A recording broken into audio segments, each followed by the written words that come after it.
Dēli, es jūtu, manas beigas ir tuvu, cik tuvu. Tēti, nemirsti, lūdzu, nemirsti.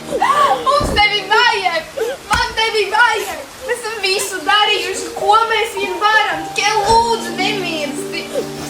Te nav lūdzu, vairāk, cik man saules. Man te vēl vienu sagu iedot. Es nezinu, ko man darīt. Nu, ko, brāl?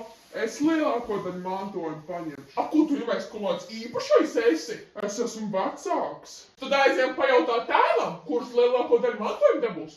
Tikai to Antīnu lūdzu nepiemini. Viņam neko nevajag izlaidies sīkais. Labi, ejos. Antīna, pāri malā, mums vīru sarunu ķaprunā. Davai, sīkais, ej prom un pasauc to bjērnu pa ceļu. Ko vajag, brāl? Mēs taču sarunājam ar tēvu mantojumu sadalīt. Nu tā, kurš tad dabūs to mantojumu? Dēliņi, kas es jums tā kā esmu? Es tik jūsu nabaga tēktiņš, man taču nekā nav. Vai jūs varat man apsolīt sadalīt mantiņu pa sevi starpā savā manis dēļ? Lūdzu. Nu labi, tēvu, tik atpūties, tev kaut ko atnest. Atnesiet man lūdzu ūdentiņu dēliņi, vai jūs būsiet tik mīļi? Labi, tēvu, paguli tiks. Brāl, nāc tik šurp dot to ūdeni, tēvu jāpārdzer. Re, ko ir tas ūdens no apkas? Klaupst. Nu, un parādies kolosāli. Kāda saka tik vien?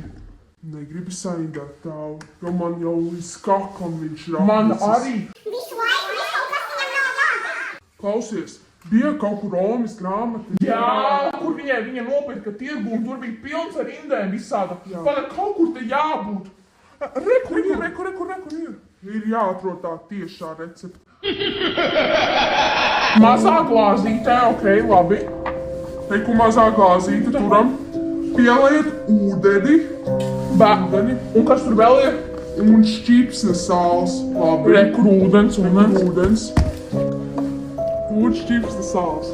Rekur tepat tās ir tos tautas sāls. Teiksim tēvam pateiksim, kad aptiekā viņam zāles izrakstīt. Jā. Paga vajag vairāk ūdeni ieliet viņam, lai notic. Šito arī jāizsīsim. Ejam, brāl. Tēvs, rako, nes dzer šo ūdeni. Šeit tev zālīs, lai labāka pašsīmta būtu. Nu, paldies, dēli. Tiešām paldies, dēli.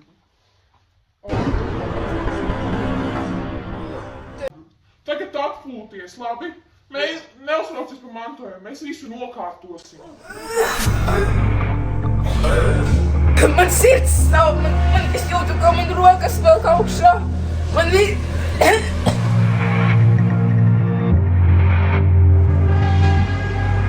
Tēti, viss labi?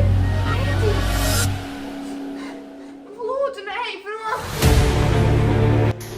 Tā kā tēvs drīz aizsaulējies, mums ir jāizlem, kuram būs tas mantojums. Nu, vienmēr jau tas sanāks, ka kādam būs daudz vairāk par otru, bet tagad jāizdomā, jo manuprāt, es rādu bišķiņ vairāk par tevi. Kāpēc?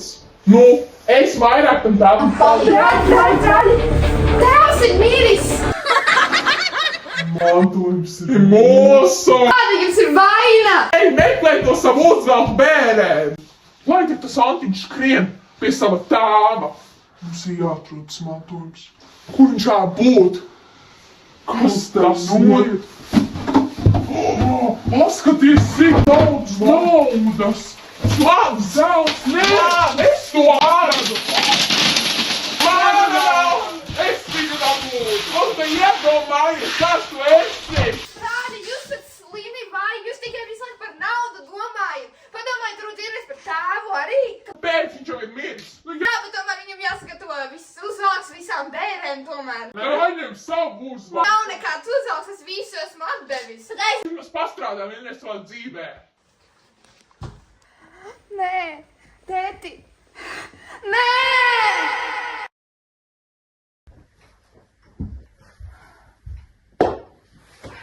Nu, Tēlī, vai tev ir kārtībā?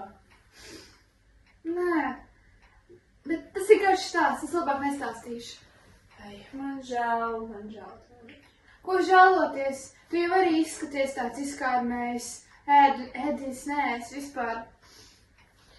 Nu, neesmu ēdis diezgan ilgi, jā. Zini, Zini, es tev atnesīšu maizīti. Varbūt tas tev palīdzēs. Un, Jā. Un varbūt es vēl kaut ko tev atnesīšu, bet tūlīt. Paldies, tēl. Paldies. Nu, tēl, paldies par maizīti. Ar ko man? Bet man laikam būs jādodās. Uz kurien? Ārā taču pilbārga ziema. Būs taču lielais karaļa mīlestība, kur liktenis izdomās, kurš precēs princesīti. Esmu dzirdējis. Jā.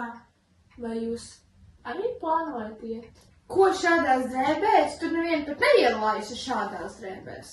Nu jā, tādi kā mēs tikai var skatīties no sāna. Jā. Nu, man brāļi droši vien nekādus svārkus nedos.